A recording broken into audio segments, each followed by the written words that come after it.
చేయలేడు. నిర్ణయాలు దేనికోసం చేశాడు? అవసరం ఉండదు.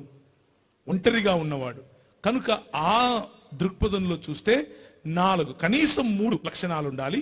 4వది కేవలం క్రైస్తవ దృక్పథంలో ఉన్నటువంటి ఇంకొక నిర్వచనం ఏమిటి అని అంటే సంబంధములు కలిగి ఉండేటటువంటి లక్షణం.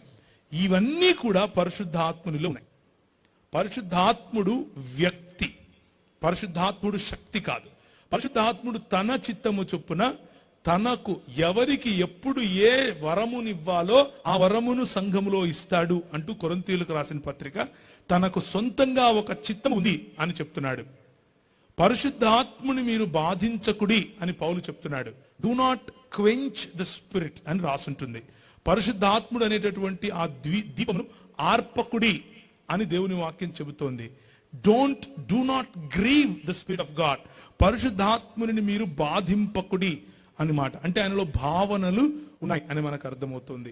అంత మాత్రమే కాదు, పరిశుద్ధాత్ముడు తండ్రి కుమారుల మధ్య మరియు ఆయన నడుమ ఒక అన్యోన్యమైనటువంటి సంబంధమును మనం చూస్తాం. కుమారుని మృతులలో నుండి లేపినవారు పరిశుద్ధాత్ముడు అని రోమీయులకు రాసిన పత్రిక చెబుతోంది. పరిశుద్ధాత్ముని గురించి కుమారుడు చెబుతూ ఆ యోహాను సువార్త 14వ అధ్యాయం, యోహాను సువార్త 16 అధ్యాయాల్లో ఏం చెప్తాడు? ఆయన నా నుండే నా మాటలలో నుండి తీసుకుని మీకు బోధిస్తాడు, మీతో ఉంటాడు, మీలో ఉంటాడు, ఎల్లప్పుడూ ఉంటాడు అని చెప్తున్నాడు. ఎల్లప్పుడూ ఉండగలిగేది దేవుడు మాత్రమే. నిత్యత్వము దేవునికి మాత్రమే ఆపాదించదగినటువంటి గుణ లక్షణము తప్ప సృష్టింపబడినది ఏది కూడా నిత్యత్వములో ఉండలేదు. నిత్యము అని అంటే అర్థం ఏమిటి? దానికి మొదలు ఉండకూడదు మరియు దానికి అంతం ఉండకూడదు. పరిశుద్ధాత్మునికి మొదలు లేదు, అంతము లేదు. ఎందుకు అనంటే ఆయన నిత్యము సదాకాలము మనతో ఉండగలవాడు, ఉంటాడు అని ప్రభువైన యేసుక్రీస్తు స్వయంగా చెబుతున్నాడు. ఆయన అంటాడు, ఆయన మాట్లాడుతూ నేను మీకు వేరొక శక్తిని పంపుతాను అని అనలేదు. ఆయన అన్నాడు వేరొక ఆదరణకర్తను పంపుతాను అని అంటున్నాడు. ఆయనను స్వయంగా ఒక ఆదరణకర్తగా గుర్తిస్తూ నేను ఇక్కడ నుంచి వెళ్ళటం మీకు మంచిది, ఎందుకంటే నేను వెళ్ళచో వేరొక ఆదరణకర్తను నేను మీకు పంపుతాను. ఆయన మీలో ఉంటాడు, మీతో ఉంటాడు, నా గురించి మాట్లాడతాడు. He will always glorify the son of God. మనుష్య కుమారుడిని ఆయన ప్రతిసారి మహిమపరిచే విధంగానే పని చేస్తాడు. సో పరిశుద్ధాత్ముడు శక్తి కాదు, శక్తి కలిగినటువంటి వ్యక్తి. మనలో చాలా మందికి ఉన్నటువంటి అవగాహన లోపం ఏమిటి అని అంటే పరిశుద్ధాత్ముడు స్విచ్ చేస్తే ఫ్యాన్ తిరిగినట్టుగా ఆయన ఒక శక్తి, ఆయన వస్తే మనము ఏదో పూనకం వచ్చిన లాగా ప్రవర్తిస్తాం అని అనుకునేటటువంటి ఒక రకమైన తప్పుడు అవగాహన. ఇంతవరకు అన్న చెప్పినట్లుగా డప్పు కొడితే వచ్చి వెళ్ళిపోయే శక్తి కాదు పరిశుద్ధాత్ముడు. మనతో ఎల్లప్పుడూ ఉండేటటువంటి వాడు, సర్వ సత్యములోనికి నడిపించువాడు. అంటే సత్యమును మనకు తెలియజేసేవాడు వ్యక్తి అవుతాడు కానీ శక్తి కాదు కదా. దేర్ఫోర్ పరిశుద్ధాత్ముడు స్పష్టంగా ఒక వ్యక్తి. వెనక ఒక పుస్తకం ఉంది, త్రిత్వం శిరస నమామి అనేటటువంటి పుస్తకం. ఈ పుస్తకం మీరు ఒకవేళ వీలైతే గనక తీసుకోండి. అది నేనే రాశాను, ఒక 200 చిల్లర పేజీలు ఉండేటటువంటి పుస్తకం. మీరు ఆ పుస్తకం చదివిన తర్వాత రిగ్రెట్ అవ్వరు, అయ్యో ఊరికల్లా డబ్బులు ఖర్చు పెట్టామే అని అనుకోరు. ఎందుకు అనంటే ఈరోజు క్రైస్తవ సమాజంలో కొరవవుతున్నటువంటి లేకపోతే తగ్గిపోతున్నటువంటి పరిశుద్ధాత్ముని మీద అవగాహన, యేసుక్రీస్తు ప్రభువు మీద అవగాహన, తండ్రి అయిన దేవుని మీద అవగాహన, ఈ ముగ్గురు వ్యక్తుల నడుమ ఉన్నటువంటి సమన్వయం, ఈ ముగ్గురు వ్యక్తుల నడుమ ఉన్నటువంటి సమానత్వం, ఈ ముగ్గురు వ్యక్తుల నడుమ వారు పంచుకున్నటువంటి రోల్స్, వారు పంచుకున్నటువంటి కార్యకలాపాలు మనం అర్థం చేసుకోవటం చాలా ముఖ్యం. ముఖ్యంగా యవన బాలికలు ఎవరైతే ఉన్నారో, యవన స్త్రీలు, యవన పురుషులు ఎవరైతే ఉన్నారో తప్పకుండా తీసుకునే ప్రయత్నం చేయండి. Next question.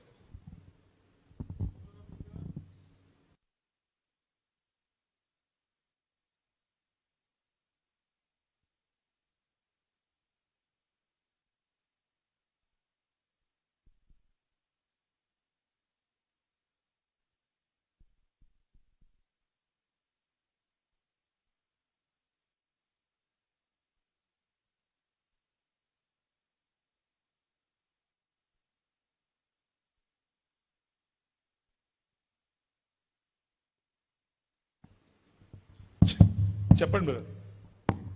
ఇలా రండి సార్, ఇక్కడ ఎదురు రండి, అడిగేసి వెళ్ళిపోదురు కానీ. లేకపోతే ఎవరైనా ఒక వాలంటీర్ ముందుకు వచ్చినట్లయితే మైక్ తీసుకుని వాళ్ళు ఎక్కడున్నారో అక్కడికి వెళ్ళే ప్రయత్నం. నేనే వాలంటీర్ సార్.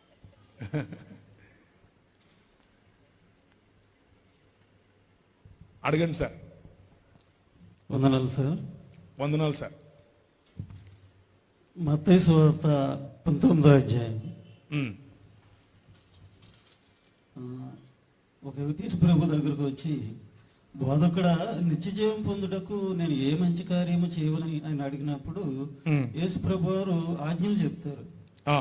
ఈ ఆజ్ఞలన్నీ నేను పాటిస్తూనే ఉన్నానని చెప్పేసి యేసు ప్రభు వారు చెప్పడం జరిగింది. అయితే ఇంకా నువ్వు నాకు ఏం కొదువని ఆయన అడిగినప్పుడు యేసు ప్రభు వారు,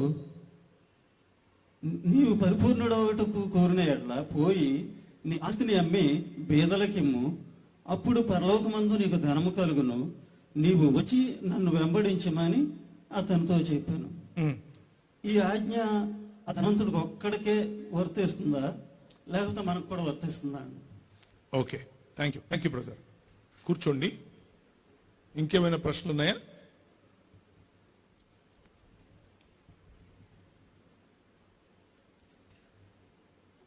తర్వాత లూకా సువార్త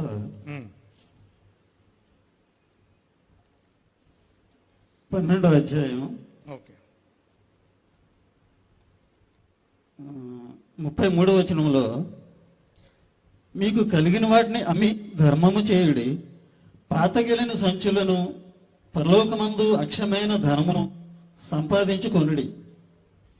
ఈ ఆజ్ఞ కూడా కేవలం శిష్యులకి వర్తిస్తుందా, లేకపోతే రక్షింపబడిన ప్రతి ఒక్కరి క్రైస్తవులందరికీ వర్తిస్తుందా అండి? ఓకేనండి, థ్యాంక్ యూ సార్. కూర్చోండి. సో మనం ఎప్పుడైనా సరే వాక్యం చదివినప్పుడు ఈ రకంగా చదవాలి. చాలా జాగ్రత్తగా వినండి. వాక్యం అన్నది ఒక సందర్భంలో ఒక వ్యక్తికి ఒక విశిష్టమైన ఉద్దేశంతో చెప్పబడిన మాటలు వ్రాయబడతాయి.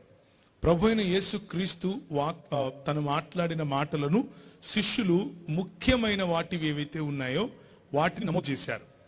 ఎందుకంటే యోహానే ఒక చోట, లేకపోతే యోహాను సువార్తలో ఆఖరి అధ్యాయంలోని ఆఖరి వచనంలో అంటాడు, ప్రభు అయిన యేసుక్రీస్తు ఇంకా ఎన్నో కార్యాలు, ఎన్నో టీచింగ్స్ చేశాడు, వాటన్నిటినీ రాస్తే ఈ ప్రపంచంలో ఉండే పుస్తకాలన్నీ కలిగిన సరిపోవు అన్నట్లుగా ఒక స్టేట్మెంట్ ఇస్తాడు. కనుక ఇవి మనం ఎలా గుర్తు చేసుకోవాలి, ఎలా మనం వాక్యాన్ని చూడాలి అని అంటే సందర్భానుసారంగా వాక్యాన్ని చూడాలి.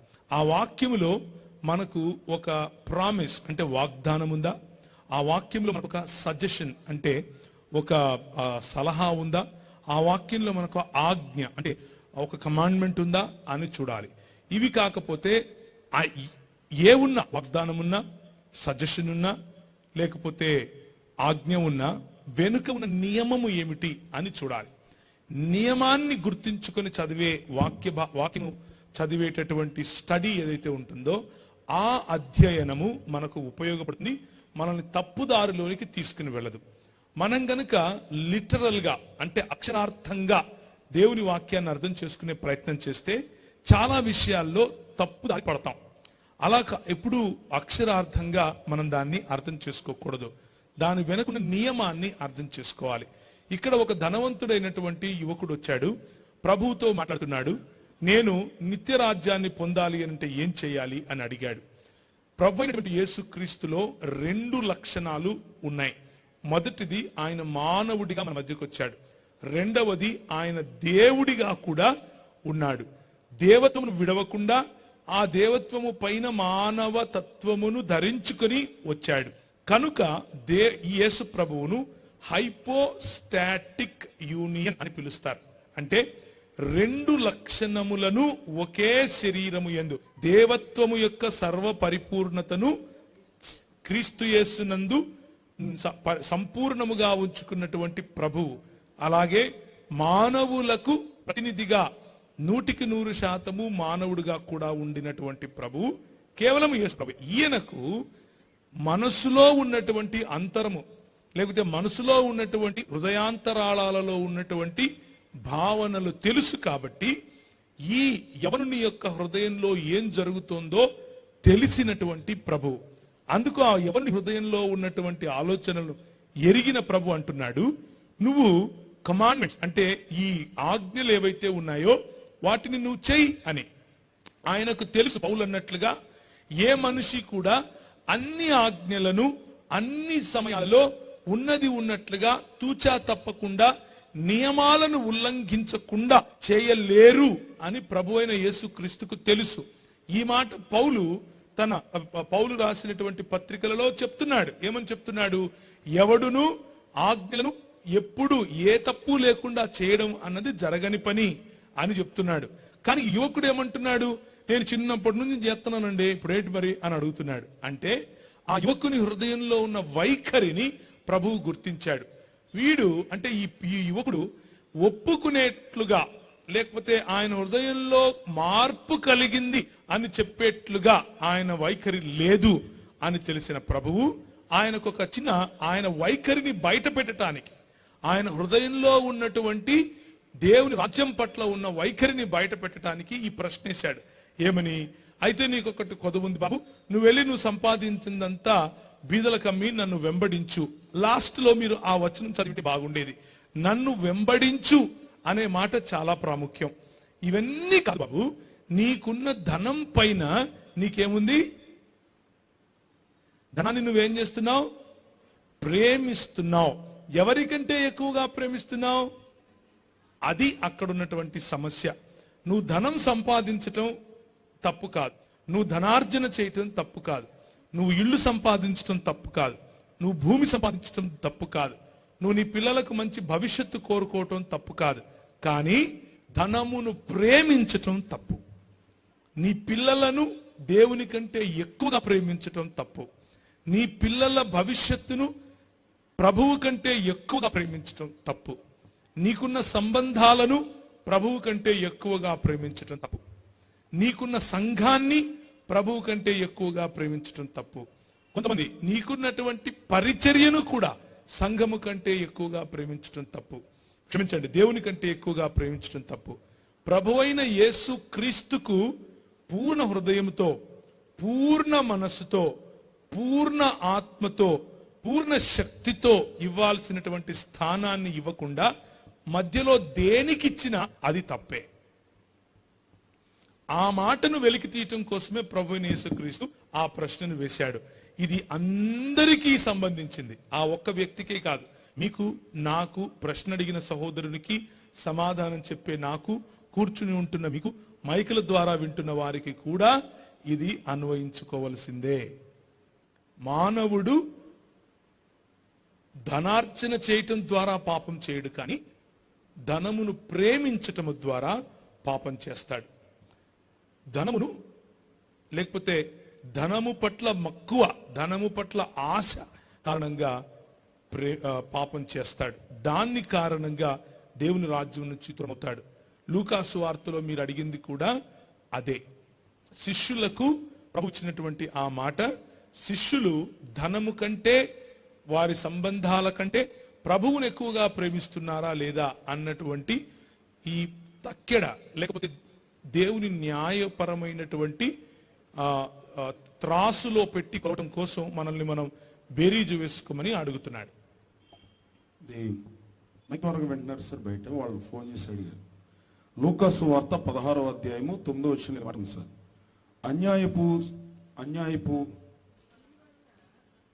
అన్యాయపు సిరి వలన మీకు స్నేహితులను సంపాదించుకునుడి.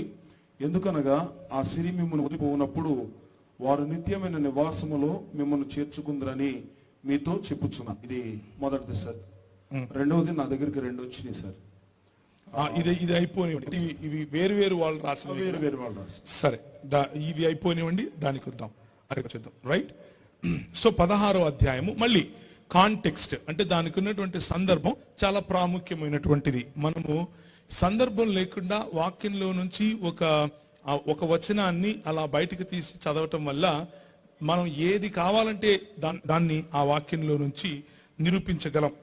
సో ఇక సందర్భం ఏమిటి అంటే, ఒక ధనవంతుని యొద్ద ఒక గృహ నిర్వాహకుడు ఉండెను. సందర్భం ఏమిటి? ఒక దృష్టాంతమును లేకపోతే ఒక ఉపమానమును ప్రభువైన యేసుక్రీస్తు చెబుతూ ఉన్నాడు. ధనవంతుడు మరియు ధనవంతుని ఇంట్లో ఉండేటటువంటి ఎవరు? ఒక గృహ నిర్వాహకుడు లేకపోతే స్టీవర్డ్. ఆ గృహ నిర్వాహకుడు చేసినటువంటి పనిని ఆయన వివరిస్తూ చేసేటటువంటి ఒక ఉపమానములో సారాంశముగా ఆ మాట చెప్తున్నాడు. ఏంటి ఉపమానము? వాడతనికి ఆస్తిని పాడు చేయుచున్నాడని అతని యొద్ద వాని మీద నేరం మోపబడగా అతడు వానిని పిలిపించి, నిన్ను గూర్చి నేను వినుచున్న ఈ మాట ఏమిటి? నీ గృహ నిర్వాహకత్వపు లెక్క అప్పగింపుము. నీవు ఇక మీదట గృహ నిర్వాహకుడవై ఉండ వల్ల కాదని వానితో చెప్పెను. ఆ గృహ నిర్వాహకుడు తనలో తాను, నా యజమానుడి గృహ నిర్వాహకత్వపు పనిలో నుండి నన్ను తీసివేయును గనుక నేను ఏమి చేతును? త్రవ్వలేను, భిక్షమెత్త సిగ్గుపడుచున్నాను.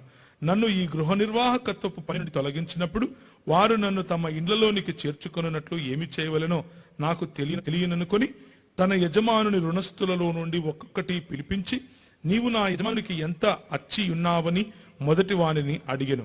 వాడు 100 మణుగుల నూనె అని చెప్పగా, నీవు నీ చీటి తీసుకొని త్వరగా కూర్చుని 10 మణుగులని వ్రాసుకొనమని వానితో చెప్పాడు.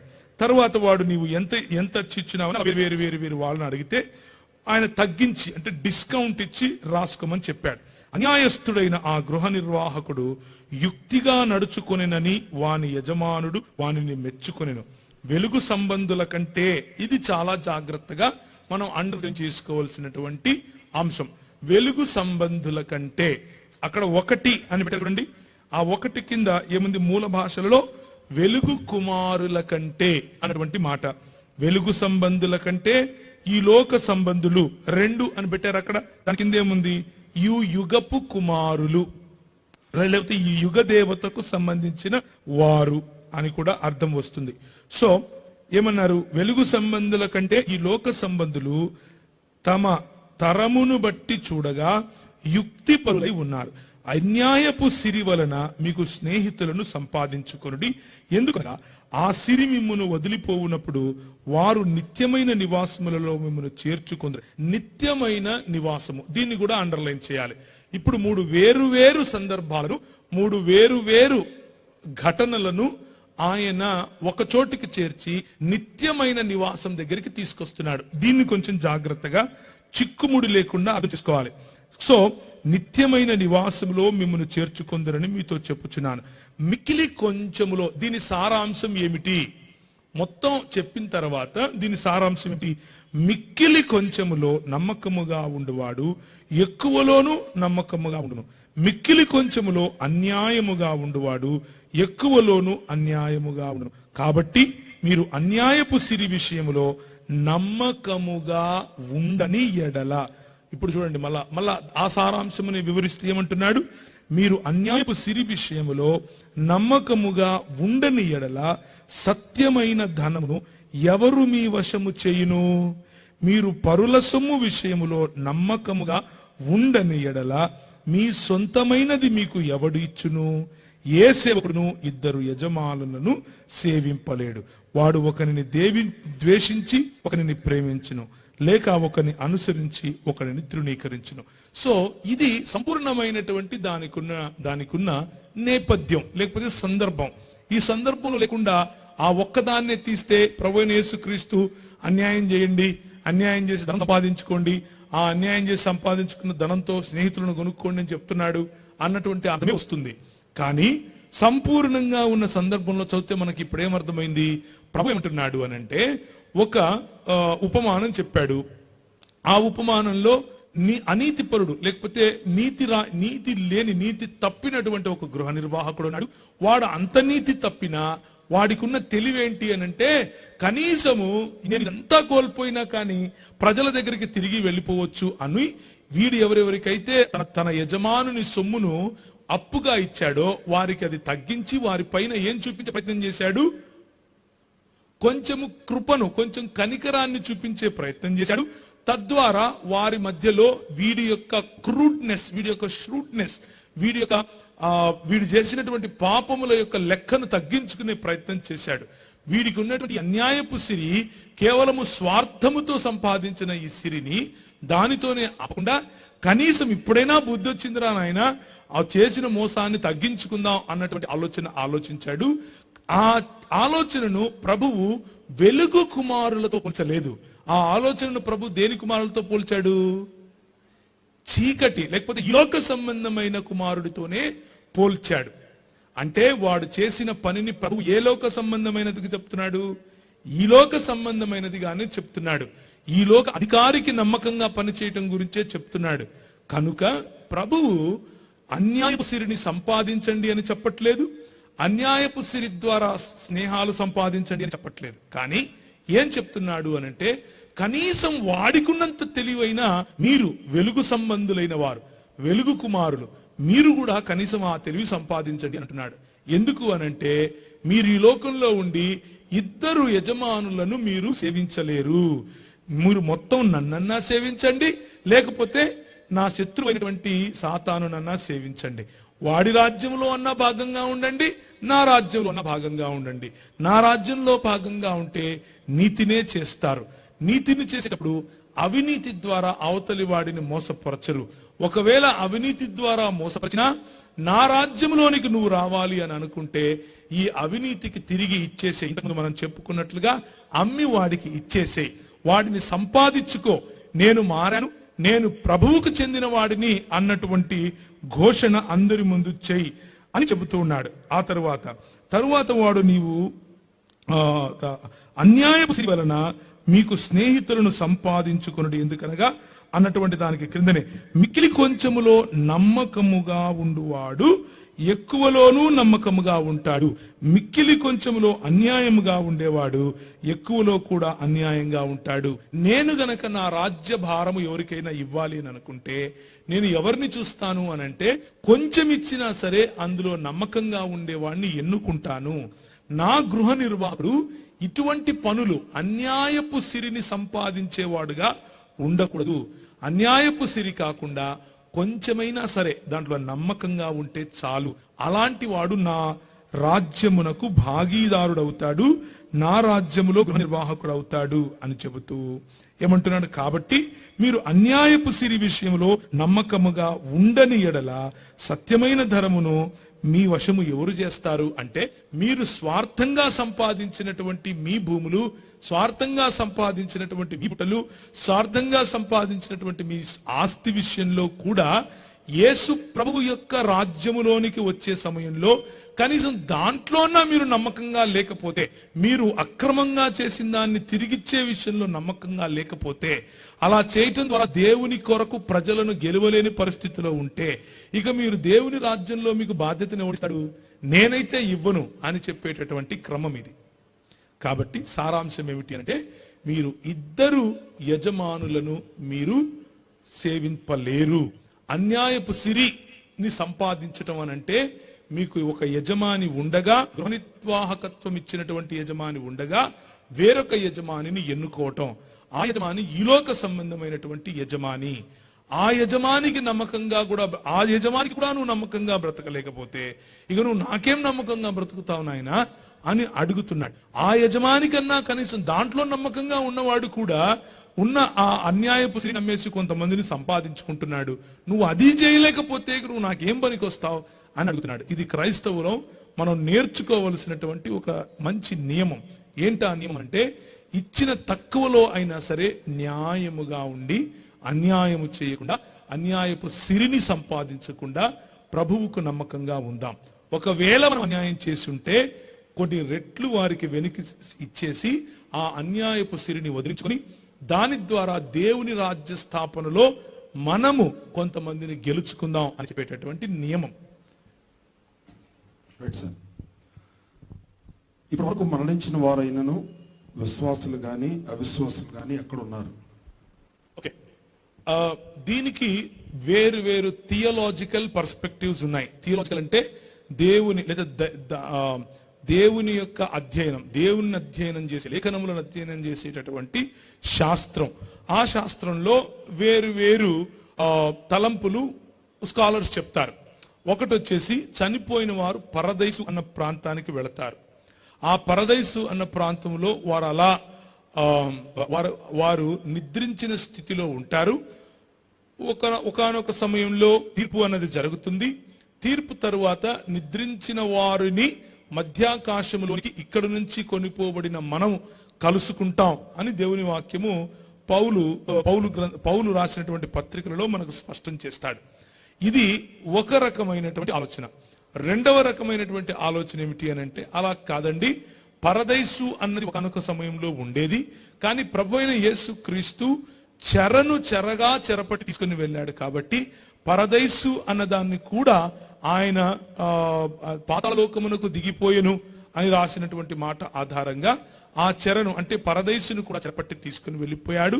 ఇప్పుడు చనిపోయిన వారందరూ ప్రభువు నందు నిద్రించుచున్నారు అని పౌలు చెప్తున్నాడు కాబట్టి ప్రభువు సన్నిధికే వెళ్ళిపోతారు అని రెండవ వాదన. ఈ రెండు వాదనలలో లేకపోతే ఈ రెండు దృక్పథాలలో ఏ దృక్పథం తీసుకున్నా కానీ ఇబ్బంది లేదు.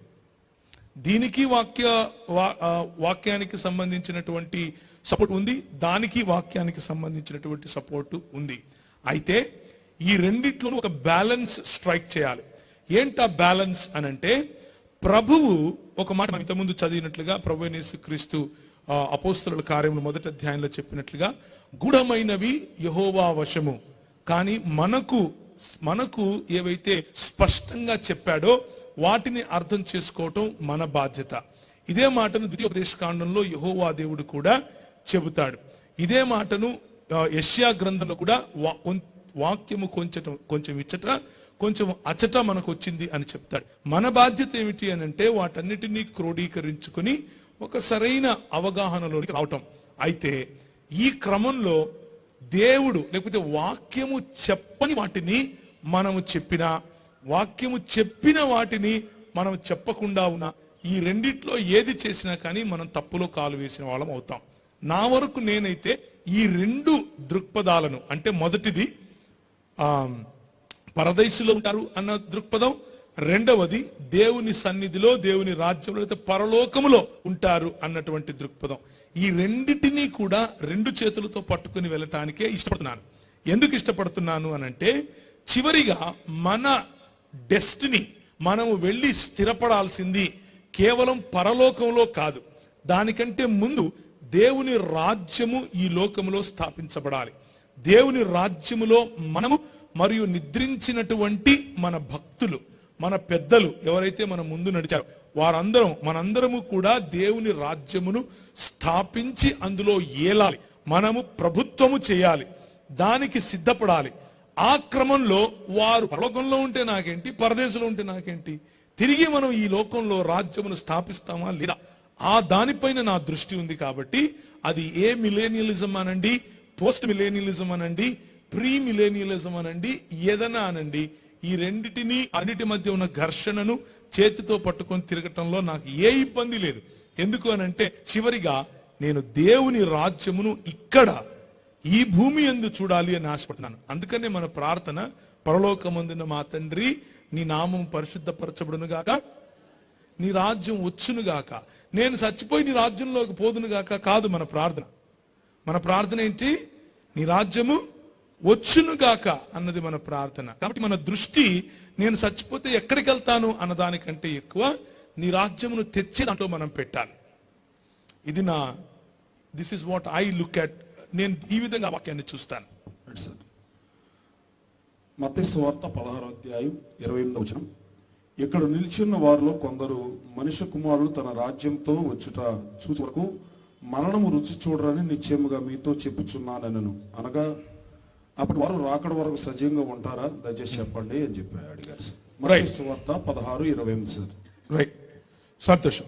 సో మత్తయి సువార్త 16లో ఉన్నటువంటి మాట మనం ఇంతవరకు చదివాం. ఏమని అంటే, అప్పటి వారు అంటే ఇక్కడ ఉన్నవారు దేవుని రాజ్యము బలముగా దిగి వచ్చేంత వరకు జీవించి ఉంటారు అని చెప్పినటువంటి మాట.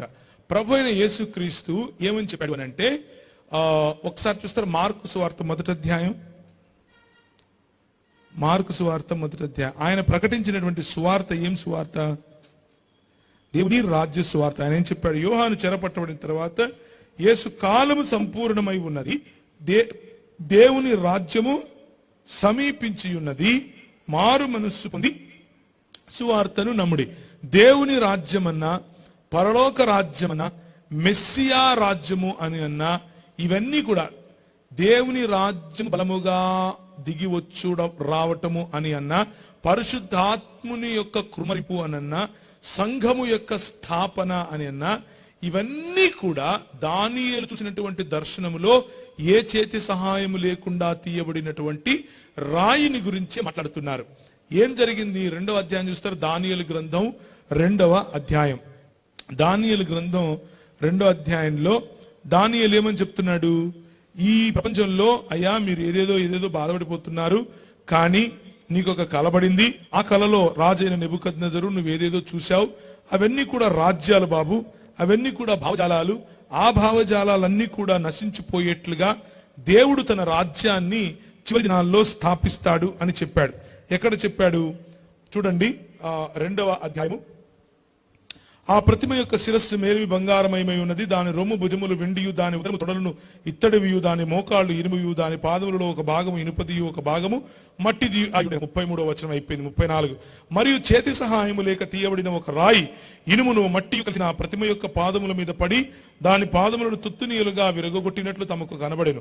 అంత ఇనుము మట్టియు ఇత్తడియు వెండియు బంగారము ఏకముగా తెంచబడి కళ్ళెములోని చెత్తవలే కాగా వాటికి స్థలము ఎచ్చట దొరకకుండా వాటిని గాలికి కొట్టుకుని ప్రతిమ విరుగొట్టిన ఆ రాయి సర్వభూతలమంత మహాపర్వతమాయను.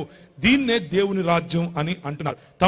తము కలిన కలల ఇదే, దాని భావము రాజముఖమునకు మేము తెలియచెప్పెదము. రాజా, పరలోకమందున దేవుడు రాజ్యమును అధికారమును బలమును ఘనతయు తమరికి అనుగ్రహించి ఉన్నాడు.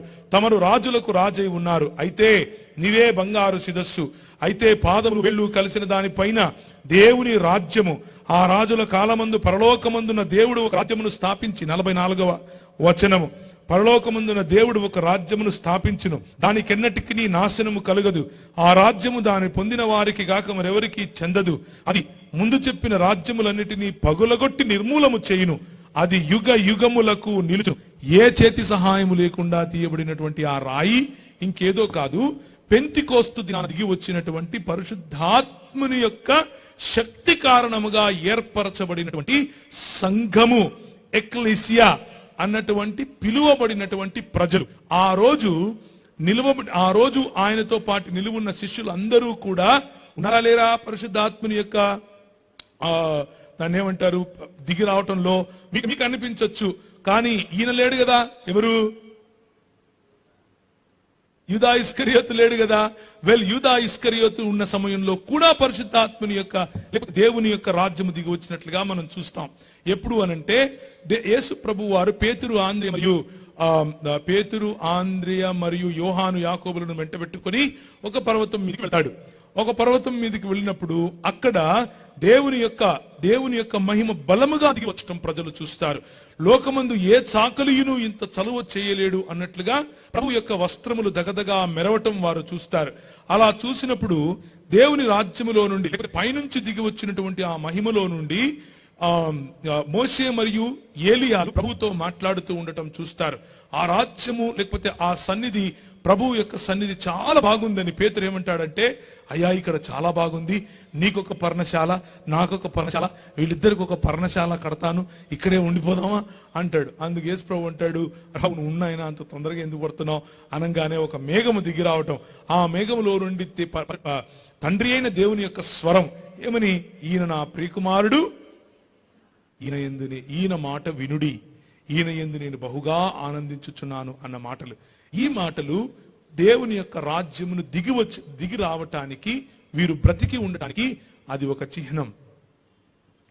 అది జరిగిపోయింది. కనుకనే దేవుని రాజ్యము అప్పుడెప్పుడో వచ్చేది అని మనం అనుకుంటే వచ్చే సమస్యలు ఇవి. దేవుని రాజ్యము వచ్చేసింది, అది వస్తుందనే ప్రభువు ప్రకటించాడు. దేవుని రాజ్యం వస్తూ ఉంది. ఎందుకు అనంటే దానిని తెచ్చే భారమును, ఆ ప్రార్థనను ప్రభు మనకు ఇచ్చాడు. దేవుని రాజ్యం రాబోతోంది. ఎందుకు అనంటే సర్వ పరిపూర్ణతలో ఆయన రాజుగా, యేసు రాజుగా వస్తాడు. సకల భూరాజులు తమ మహిమను మోసుకొని ఆ రాజ్యములో అడుగు పెట్టడానికి వెళతారు. ప్రకటన గ్రంథం 21వ అధ్యాయంలో ఈ మాట మనం చూస్తాం. జనులు వారి మహిమను మోసుకొని, వారి ఘనతను మోసుకొని ఆ రాజ్యములోనికి ప్రవేశిస్తారు.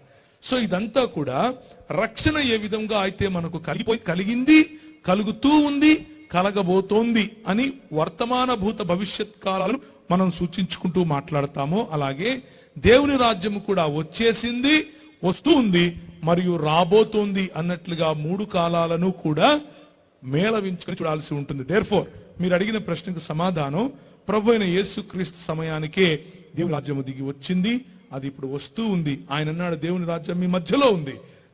The Kingdom of God is at your hand. నీ చేతి చాచినంతగా ఉంది. దేవుని రాజ్యము నీలో ఉంది, మీ మధ్యలో ఉంది అని కూడా ప్రభు చెప్పాడు. సో వచ్చింది, ప్రజలు చూశారు. లూకాసు వార్త 12వ అధ్యాయం 51, 52, 53 వచ్చిన సార్. లూకాసు వార్త 12వ అధ్యాయం. ఓకే. నేను భూమి మీద సమాధానం కలుగు చేయవచ్చితినని మీరు తలంచుచున్నారా? కాదు, భేదమునే కలుగు చేయవచ్చితిని ప్రభు ఎందుకన్నారు? రైట్.